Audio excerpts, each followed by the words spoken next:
Welcome to African Folktales by D. Elenas. Hit that subscribe button, give this video a thumbs up, and tell us in the comments where you're joining us from. Don't forget to turn on notifications so every story comes straight to you. The night was to quiet in the small village of Umudike. Silence usually meant peace. But on this night, it felt different, heavy, like something unseen was watching.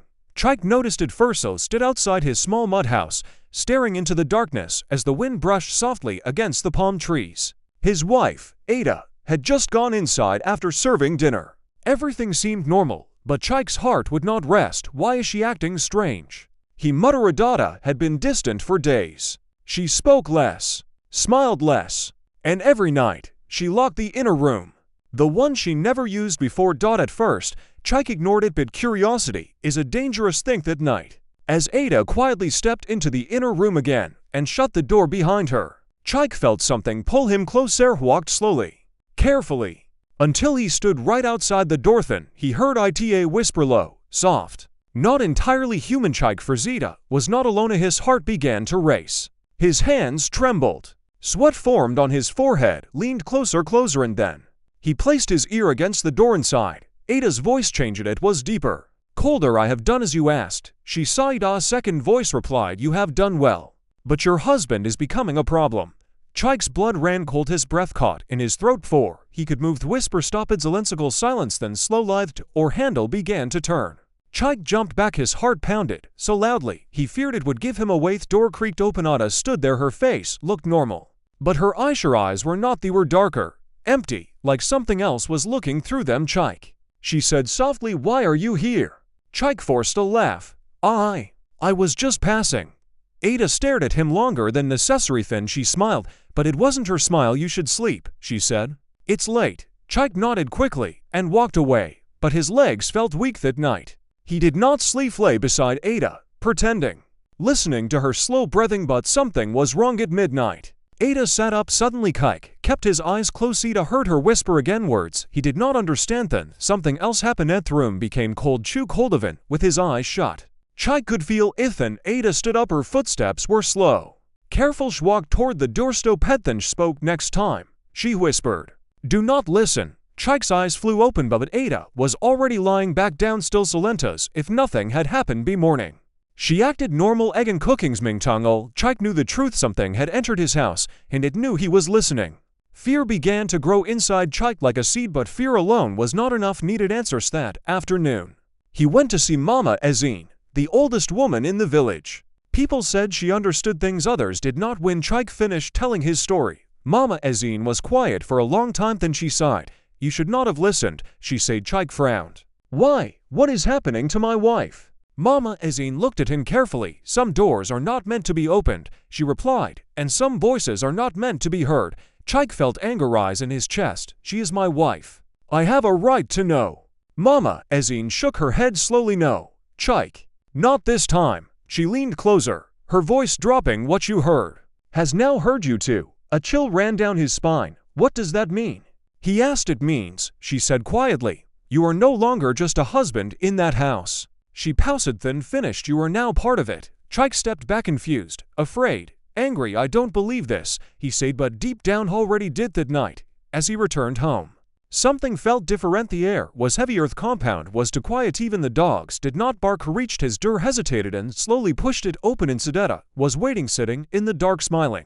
Ada did not move. She sat in the middle of the room, her face half hidden in the darkness, her eyes fixed on Chike as he stepped inside. You're late, she said calmly. Chike swallowed. I went to see Mama Ezine. For a brief second, something flickered across Ada's face, not furnace anger, something worse, recognition. And what did she tell you? Ada asked. Chike hesitated. He remembered the warning. Some doors are not meant to be opened. Nothing important.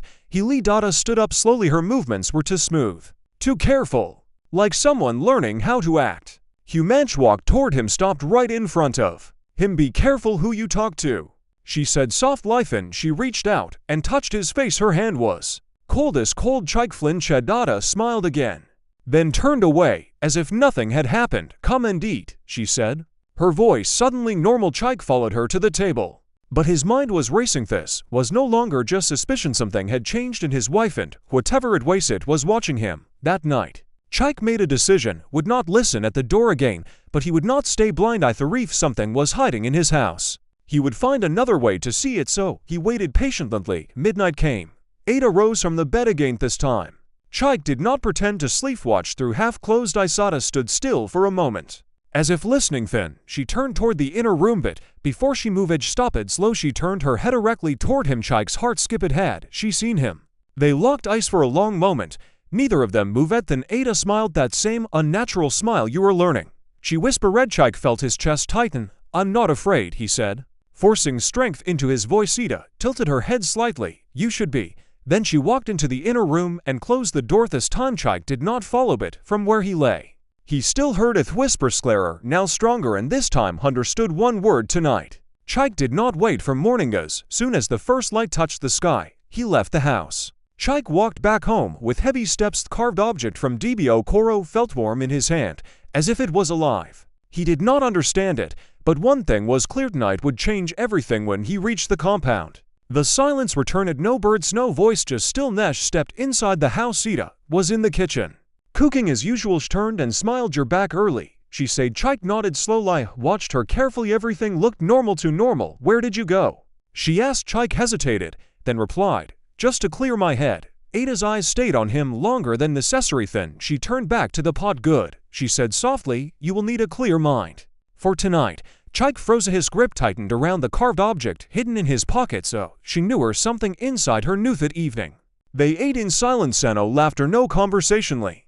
The sound of spoons hitting plates and the growing weight of what was coming. His mind was filled with one thought: tonight something will happen. He needed help. Real help, not warnings, not riddles. And swore so. He went beyond the village to the edge of the forest, where people rarely went. There lived a man called Dbo Koro, a spiritual healer feared and respected by all. When Chike arrived, the old man was already waiting. As if he knew he would come. "You listened at the door," Dbo Koro said. Without greeting, Chike froze. "How did you?" The old man raised his hand. "Do not waste time. Time is no longer your friend." Chike stepped forward quickly. "My wife. Something is wrong with her. There is something in my house." Dbo Koro studied him carefully. Then he shook his head. "It is not in your house," he said. Chike frowned. "What do you mean?" The old man's voice grew serious. "It is in your wife." Silency heavy invisible chest tightened.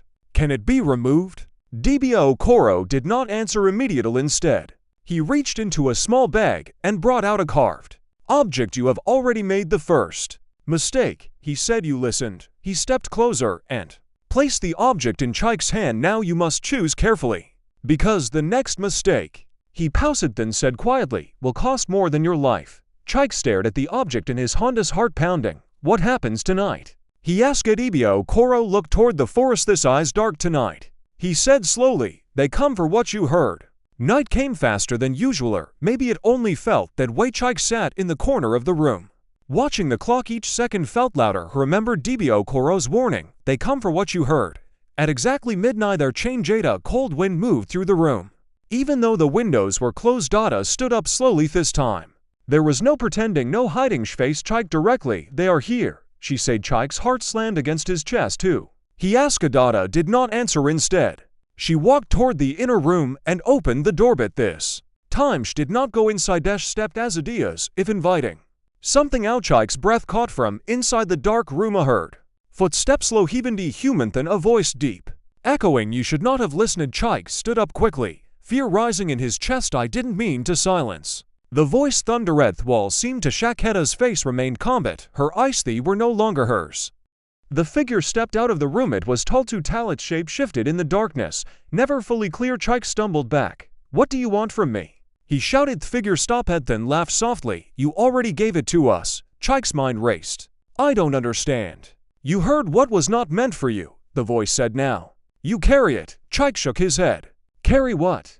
The figure moved closer. The air grew heavier. Then it spoke one word: a bond. Chike felt a sudden sharp pain in his chest. He gasped and fell to his knees. What did you do to me?"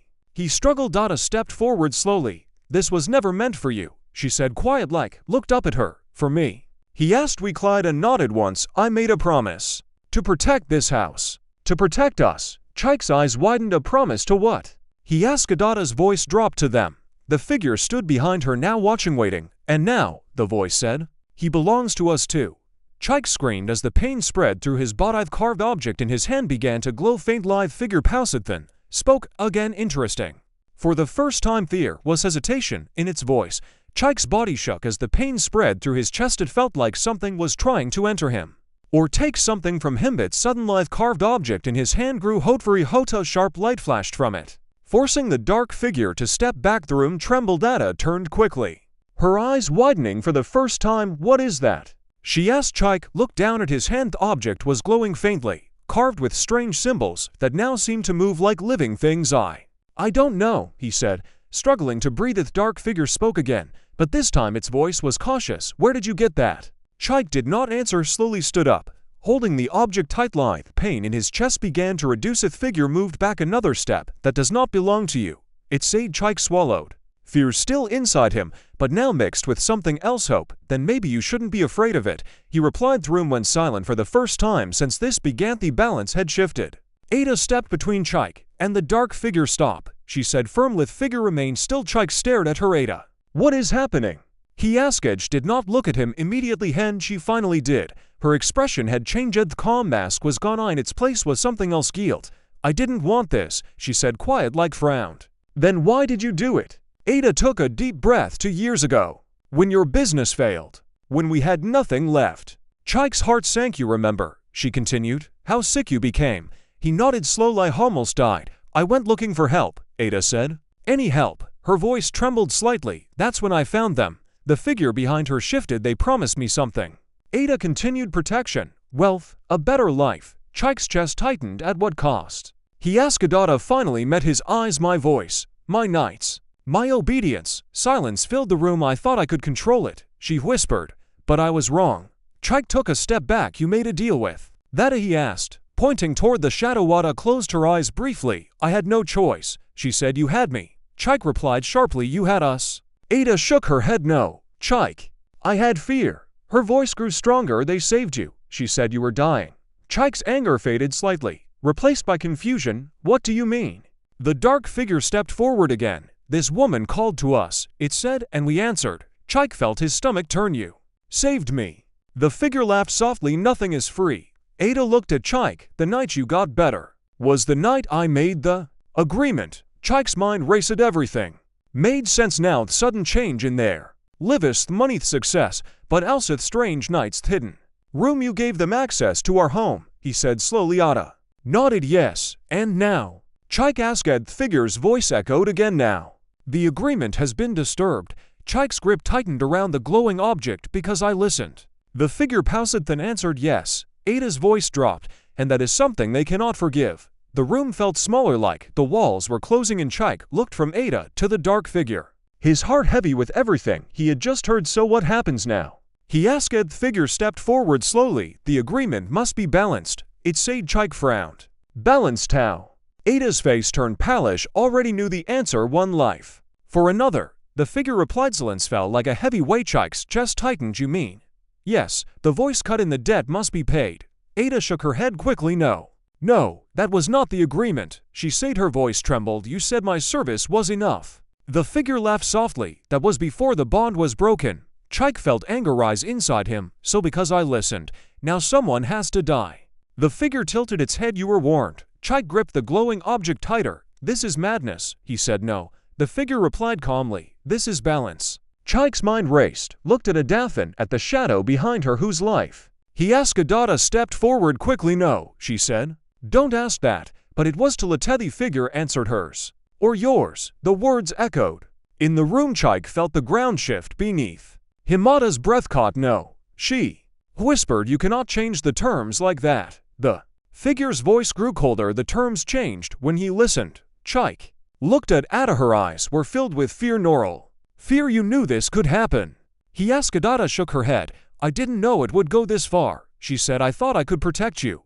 Chike let out a bitter breath. And now we must choose who dies. Ada's silence was the answer. The glowing object in Chike's hand pulsed softly as if reacting to the tension. The figure watched closely, waiting on. Chike closed his eyes for a moment, then opened them. Calm, stronger. No, he said. Figure paused. Ada looked at him quickly. What do you mean?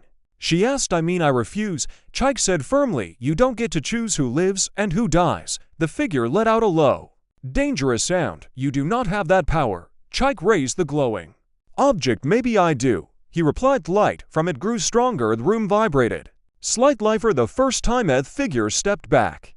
Again, Ada stared at Chike in shock. What is that thing? She whispered. Chike shook his head. I don't know, he said, but I know one thing. He looked directly at the shadow. You're afraid of it. Silence. Heavy, and the figure spoke again. This changes nothing.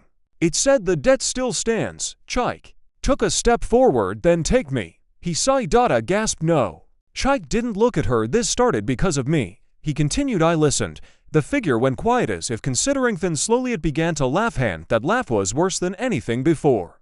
The dark figure's laughter slowly faded. Then it spoke. You would give your life so easily? It asked. Chike stood firm. If that's what it takes, he replied. Ada shook her head, tears forming in her eyes. No, Chike. There must be another way. The carved object in his hand pulsed again, brighter this time. Suddenly a sharp voice echoed in his mind. Do not offer what you do not understand. Chike froze. Looked around. Voice was not from Ada, not from the figure. It came from the object. What is happening? Ada whispered. Chike stared at the glowing carvings. Symbols were shifting again. Then the voice returned. The bond can be broken, but only by truth. The figure reacted instantly. Silence. It thundered. The room shook violently. Chike now understood one thing. The object was not just protection, it was a guide. Chike took a deep breath. What truth? He asked. Quiet light voice responded again, calm and steady. The truth of the agreement. Chike turned to Ada. What exactly did you promise them? He asked. Ada hesitated. Her hands trembled. I told you. My voice, my nights, my obedience, she said. The object dimmed slight life and the voice spoke again. That is not all. The figure stepped forward sharply enough. It growled, but Chike didn't stop Ada. What else? He pressed. Ada's breathing became uneven. I don't remember everything, she said. Chike shook his head. You have to remember, he insisted. The object glowed brighter.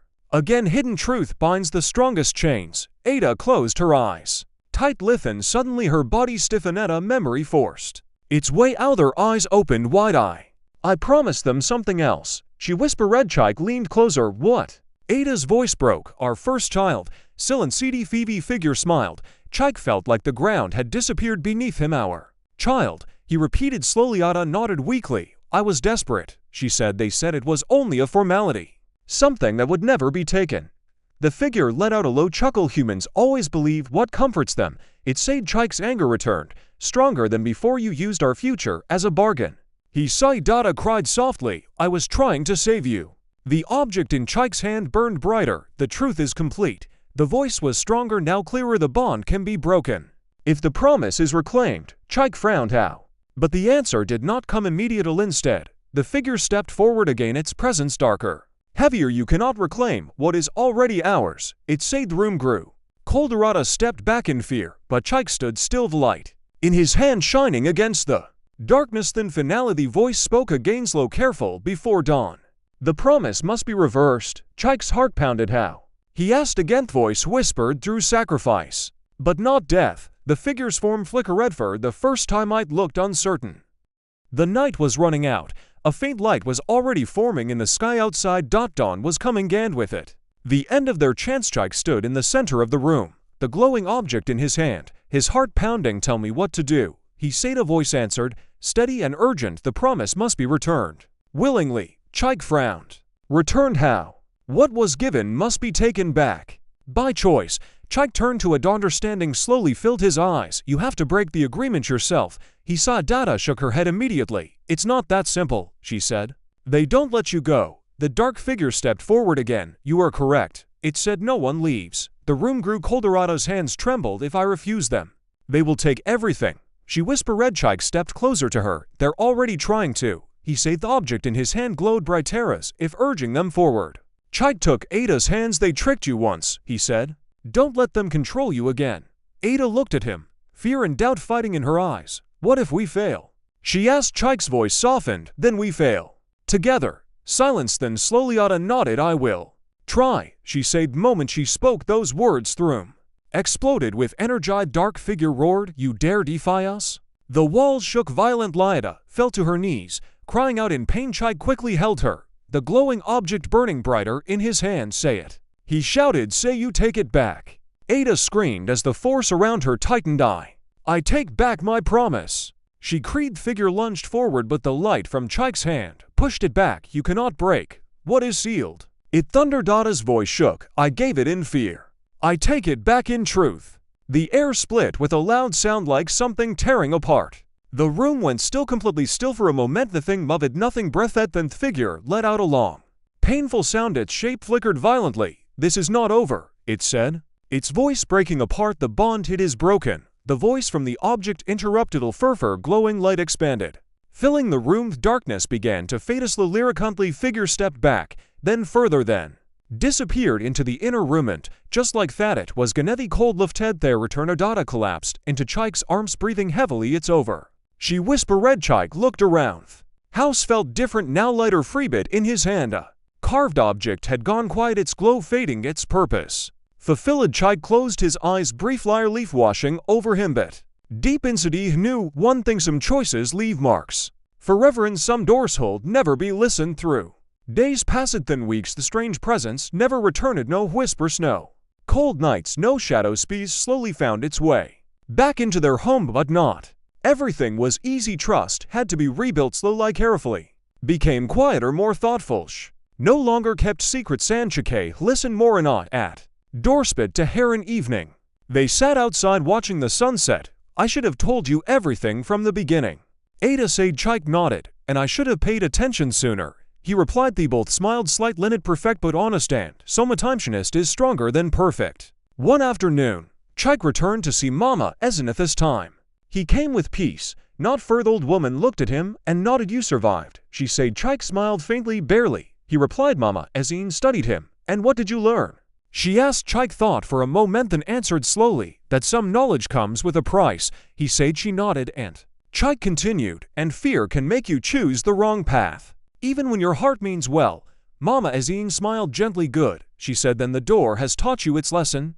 Chike exhaled softly. Yes, he said, and I will never forget it. Months later, the house was full of life again. Laughter returned, light returned, and hope returned. Ada stood at the doorway one evening, watching the sunset. Her hand rested gently on her stomach. Chike walked up beside her. Are you ready, he asked softly. Ada smiled. Yes, she said, but this time, no secrets. Chike nodded. No secrets. They stood together in silence, watching the sky change color peacefully as the wind moved gently through the trees. It carried a quiet reminder: not all doors are meant to be open, and not all voices are meant to be heard. And sometimes the things we are most curious about are the very things that can change our lives forever.